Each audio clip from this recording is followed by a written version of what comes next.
नमस्कार दोस्तों, मैं विभा आपका एक बार फिर से स्वागत करती हूँ तंत्र सत्य की खोज में। और मेरे साथ हैं डॉक्टर गणेश दुबे जी। नमस्कार विभा जी, कैसी हैं आप? बिल्कुल ठीक ठाक। और आप सबका धन्यवाद करती हूँ कि आप लोग हमारे साथ लगातार जुड़े रहे और हर तरह के व्यूज आते रहे और अपनी शेयरिंग होती रही। तो आज इसी एपिसोड को फिर से आगे बढ़ाते हुए मैं आज गणेश जी से कुछ और बातें करते हैं। सो गणेश जी, आपका स्वागत है एक बार फिर से। गणेश जी, आपके ये एक उपाधि मिली है जो बहुत ही ऑस्पिशियस और ऑनरेबल है, वो है महंत श्री की, जूना अखाड़े के महंत श्री की। ये क्या है गणेश जी? धन्यवाद विभा जी, आपका इस कार्यक्रम को आगे बढ़ाने के लिए। और मैं आपके साथ साथ उन सभी का धन्यवाद करूंगा जिन्होंने इस कार्यक्रम को बहुत सक्सेसफुल बनाया। तंत्र सत्य की एक खोज, हमारे पिछले 7 एपिसोड्स बड़े कामयाब रहे। बहुत सारे प्रश्न आए, बहुत सारे लोगों ने उसके जवाब पाए और उनके जीवन में परिवर्तन आया। बहुत सारे लोग हमसे जुड़े भी। तो जो इस श्रृंखला को आप आगे बढ़ा रही हैं, उसी श्रृंखला में मैं आपको बताना चाहूँगा, जो आपने प्रश्न किया है, कि मैं जूना अखाड़े से काफ़ी समय से जुड़ा हुआ था। और मेरे गुरु श्री महंत श्री परम पूजनीय अंतर्राष्ट्रीय सभापति प्रेमगिरी महाराज जी ने मुझे उपाधि दी और मैं अब जूना अखाड़े से पूर्णतः जुड़ गया हूँ और उनकी देखरेख में ये कार्य आगे बढ़ाऊंगा।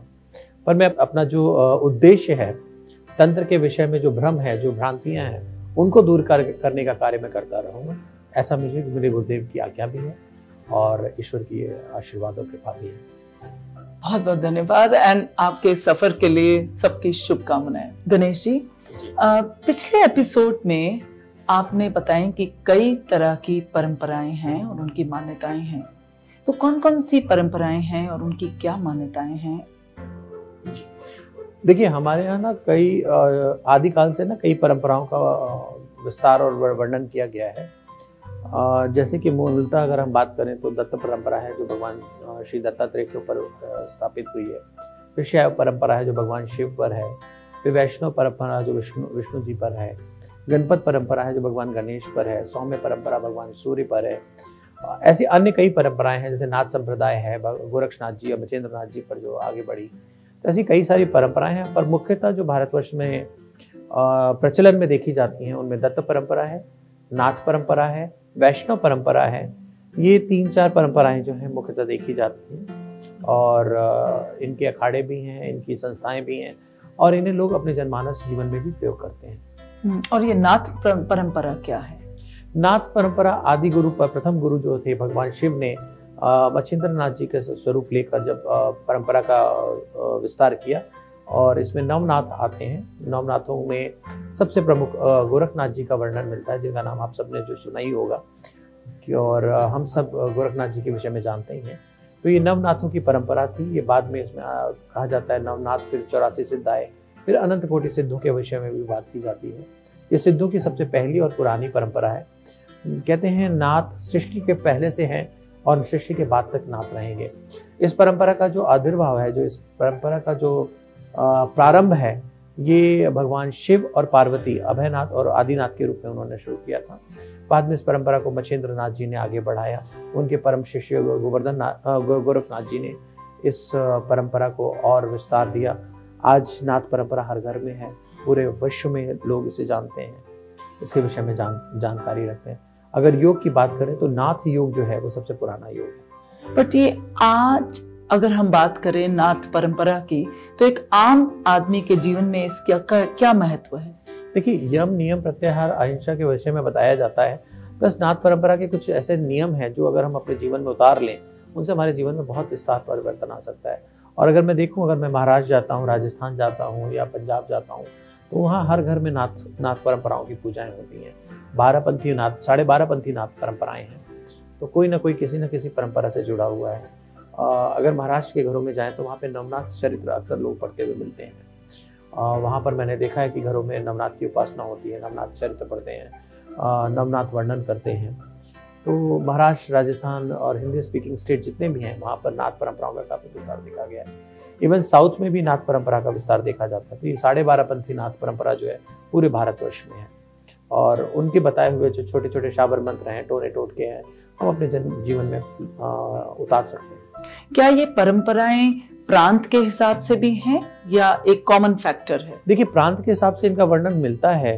प्रांत के हिसाब से ऐसा हुआ कि जो परंपरा, जो गुरु जिस दिशा में चले गए वहाँ पर उसका विस्तार हो गया, और काफ़ी ज़्यादा इसका गूढ़ क्लासिफिकेशन है, लेकिन हमारी जानकारी के लिए इतना ही समझ लें कि ये गोरखनाथ जी के परंपरा थी, मछेंद्र नाथ जी की परंपरा थी, जिसमें नवनाथों ने अलग अलग जगहों पर जाकर अपने परंपरा का विस्तार किया। देखिए, हमारे यहाँ कहावत है कि कोश कोश पे पानी बदले 5 कोश पर वाणी, हर कोश के बाद पानी बदल जाता है और वाणी बदल जाती है। तो ये तंत्र है, और हमारा देश तो वर्सटाइल है, विभिन्नताओं का देश है, यहाँ सब कुछ है। दत्ता जो परंपरा है, क्या ये ओरिजिनेटर है या इससे शुरू हुआ, इसकी क्या?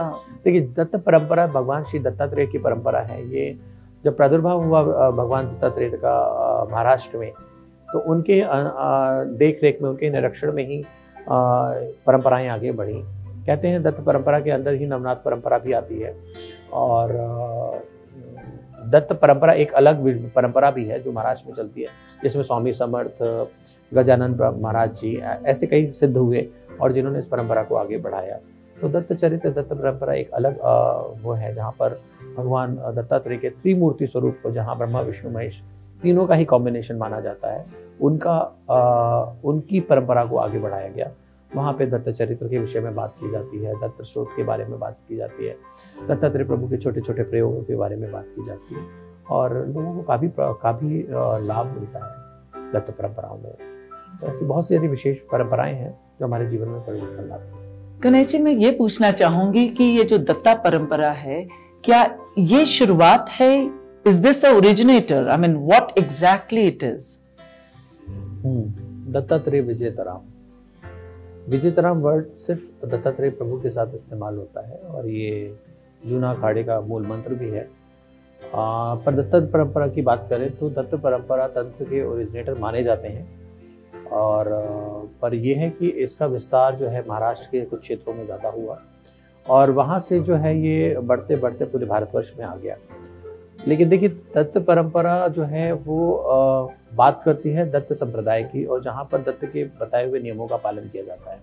इसमें स्वामी समर्थ, गजानन जी और ऐसे बहुत सारे सिद्ध पुरुष हुए जिन्होंने इस परंपरा को आगे बढ़ाया। ये सिद्धों की परंपरा भी कही जाती है। तो मूलतः देखा जाए कि तंत्र का जो ओरिजिन है, तंत्र का जो है, एक मत ये माना जाता है कि इसका आरंभ भगवान शिव और पार्वती के मिलन से हुआ। दूसरा मान्यता है कि इसे नाथ परंपरा यानी गुरु गोरक्षनाथ जी और मछेंद्र नाथ जी ने आरंभ किया। तीसरी मान्यता यह है कि यह भगवान श्री दत्तात्रेय प्रभु से आरंभ हुई है। तो हमारे लिए तो इम्पोर्टेंट ये है कि तंत्र है, और ये कहीं ना कहीं से तो आया है और हमारे जीवन में परिवर्तन ला रहा है। और दत्त परंपरा महाराष्ट्र में काफ़ी ज़्यादा मानी जाती है। वहाँ पर नवनाथों को विशेष स्थान मिलता है, और वहाँ पर घर घरों में दत्त चरित्र की और दत्तात्रेय की मूर्तियाँ भी आपको मिलेगी। लेकिन वहाँ पर जो दत्तात्रेय की उपासना होती है वो 3 मूर्ति यानी ब्रह्मा विष्णु महेश, जिनके 3 सर हैं, उनकी उपासना देखने को मिलती है। और ये किस सदी में, अप्रोक्सीमेटली किस सदी में ये शुरुआत हुई, या किस तरह से ये बता पाना थोड़ा बहुत मुश्किल है, क्योंकि कहते हैं ये आदि में थे और अंत में भी हैं, तो इसलिए बता पाना थोड़ा मुश्किल है कि कब है। पर अभी कलयुग में इस समय में देखने को काफ़ी कुछ मिलता है कि काफ़ी उठाव हुआ है। 7वीं शताब्दी के बाद दत्त परंपरा काफ़ी आगे बढ़ी है। और जब हम तंत्र की बात करते हैं, जैसे कि हमने पहले भी ये बात की है कि लोग थोड़ा सा डर जाते हैं, और आप हैं जो कहते हैं कि सात्विक तंत्र एक इतनी खूबसूरती है कि हर किसी को इससे डरने की जरूरत नहीं, इसको अपनाने की जरूरत है। तो ये जो हर किसी के जीवन में जो तंत्र का महत्व है, ये जब हम इसकी बात करते हैं तो वो कौन सी चीजें हैं जिससे लोगों के दिल एकदम शांत हो जाएं और डरे ना? वो मैं चाहूंगी कि आप अपने दर्शकों से शेयर करें। कई बार बताया है कि तंत्र जीवन जीने का विषय है, अहम और वहम का विषय नहीं है। तंत्र में आपको किसी भी तरह की धारणा को धारण करने की जरूरत नहीं है। तंत्र एक प्रैक्टिकल सब्जेक्ट है, तंत्र एक रिसर्च का विषय है। तंत्र को आप करिए और आपके जीवन में परिवर्तन आएगा। यहाँ प्रकाश है तो प्रकाश पता चल रहा है, अगर अंधेरा होगा तो अंधेरा पता चलेगा। तो उसी तरह तंत्र है, इसको अभ्यास करिए, इसका रिसर्च करिए, इसको प्रैक्टिकल करके देखिए। किसी के कहने में मत आइए, पुस्तकों का रेफरेंस लीजिए, ऑथेंटिक पुस्तकों का, जो वैदिक पुस्तकें हैं, और नहीं तो किसी गुरु से ज्ञान ले लीजिए। गुरु मार्गदर्शन में आप आगे बढ़िए। और आप हमेशा से कहते हैं कि तंत्र और साइंस साथ ही चल रहे होते हैं, तो उस वजह से इसको पहले एक्सपीरियंशियल जरूरी है और इसको समझना और इसको बिल्कुल क्योंकि जब तक आपको एक्सपीरियंस नहीं होगा तब तक आपका फेथ नहीं होगा। वैसे जहाँ तक लोग ये कहते हैं कि faith and logic can't go together, but मैं ये कहता हूँ कि फेथ और लॉजिक, अगर लॉजिकल फेथ हो जाए तो उसका तो कोई तोड़ नहीं हो सकता ना। अगर लॉजिकल फेथ है तो आप देखिए कि फिर उसका तो कोई तोड़ ही नहीं है। तो इसलिए आप अगर तंत्र है, तंत्र को अभ्यास करिए, प्रैक्टिकल करिए, उसके कॉज एंड प्रोज देखिए, आपके जीवन में क्या इम्पैक्ट आता है, होता भी है कि नहीं होता है, और डरिए नहीं। ये सबसे ज्यादा जरूरी है। प्रश्न कर लीजिए पर डरिए नहीं। डरने की जरूरत नहीं है, ये डरने का विषय नहीं है। आप जब ये बात कर रहे हैं कि अलग अलग परंपराएं हैं, तो यहाँ पे जैसे भगवान शिव की बात होती है, दत्तात्रेय प्रभु की होती है, गोरखनाथ जी की है, महाअवतार बाबा हैं, भगवान कृष्ण है, तो इन सब का जो महत्व है, क्या ये सब एक हैं या अनेक हैं? ये जो देखिए, एको हम बहुश्यामी, मैं एक था और मैंने अपने कई स्वरूप बना लिए। ऐसा परम पिता परमेश्वर भगवान श्री कृष्ण जी कहते हैं कि मेरे ही सब अंश हैं। तो हमारे लिए ये ज़रूरी नहीं है कि हमें विविधताओं को देखना है या हमें ये देखने की ज़रूरत है कि वो एक हैं। हमें हमारी श्रद्धा, हमारा विश्वास, हमारी निष्ठा जहाँ पर टिक जाए वहाँ एक निष्ठ होकर आप साधना करिए, चाहे वो ईश्वर स्वरूप हो, चाहे वो गुरु स्वरूप हो, चाहे आप ईश्वर के किसी स्वरूप को मानते हैं या नहीं मानते हैं, वो सोर्स तक अपने आप पहुंच जाएंगे। मतलब जहाँ अटेंशन हुई, जहाँ अटेंशन दी गई, वहीं से शुरुआत हो गई, जहाँ से आए वो वहीं चला जाएगा। आप उसकी परवाह ना करिए, आप अपना एक निष्ठ होकर, चाहे आप दत्त परंपरा को मानिए, चाहे आप नाथ परंपरा को मानिए, चाहे आप वैष्णव परंपरा को मानिए, आप जहाँ पर भी करेंगे, जिसकी भी उपासना करेंगे, वो सोर्स तक पहुंच जाएगा। ऐसा श्रीमद् भगवद गीता कहती है। और जब हम श्रीमद् भगवद गीता की बात करते हैं तो भगवान कृष्ण के बारे में जब हम कहते हैं कि वो तांत्रिक थे देखिए, भगवान श्री कृष्ण का चरित्र या भगवान श्री कृष्ण के विषय में बोलने में बड़े बड़े विद्वान और बड़े बड़े रिसर्चर फेल हो गए हैं। उनके चरित्र को समझना, उनको जानना बहुत कठिन भी है और बहुत सरल भी है, क्योंकि मेरे भगवान श्री कृष्ण जो है ना, वो भाव के भूखे हैं, वो सरेंडर के भूखे हैं। वहाँ मैथमेटिक्स नहीं चलती है। इसीलिए जब वेदव्यास ने श्रीमद् भगवद गीता लिखी तो उन्हें भागवत लिखने की जरूरत पड़ गई, क्योंकि उन्हें प्रेम रस के बिना वो पूरे नहीं लग रहे थे। तो भगवान श्री कृष्ण के चरित्र के विषय में बात करना बहुत बड़ी बात होगी, पर मैं ये कह सकता हूँ कि बहुत सरल और सीधे हैं। उनके विषय में जानिए। और जहाँ तक भी उनकी तांत्रिक उपासनाओं की बात, तो भागवतम में कई श्लोकों में इनका वर्णन है, जैसे योग माया चरित्र है और भी कई सारी चीज़ें हैं, वहाँ से आप तंत्र के विषय में जान सकते हैं। मुझे बहुत ही खूबसूरती, बहुत ही अच्छा लगा जब आपने कहा मेरे कृष्ण, मेरे भगवान कृष्ण। तो ये जो मेरे भगवान कृष्ण और कृष्ण की लीलाएं और उनकी गोपियों के साथ जो तंत्र है, वो क्या है? देखिए, ये विषय इतना विशाल है कि इसको हम एक दिन दो दिन में नहीं, कई वर्षों में हम इसके विषय में बात कर सकते हैं। ये अपने आप में बहुत गूढ़ और बहुत पवित्र विषय है। तो मैं चाहूँगा कि इसके विषय में मैं आराम से विस्तार में आगे आपको बताऊं, लेकिन अभी मैं आपको सिर्फ इतना कह सकता हूँ कि जितनी भी नवादा भक्ति मानी गई है, उसमें गोपियों की भक्ति सर्वश्रेष्ठ मानी गई है। और गोपी स्वरूप जो होता है, गोपी भाव में जाकर जो सरेंडर होता है, वो अत्यंत पवित्र और अत्यंत शुद्ध है, और वही सबसे श्रेष्ठ अवस्था मानी जाती है भक्ति की। आम इंसान के लिए ये कौन सी उपासना है जो वो कर सकता है? जब हम भगवान कृष्ण की बात कर रहे हैं और गोपियों की, तो वो एक आम इंसान क्या चाहते हैं?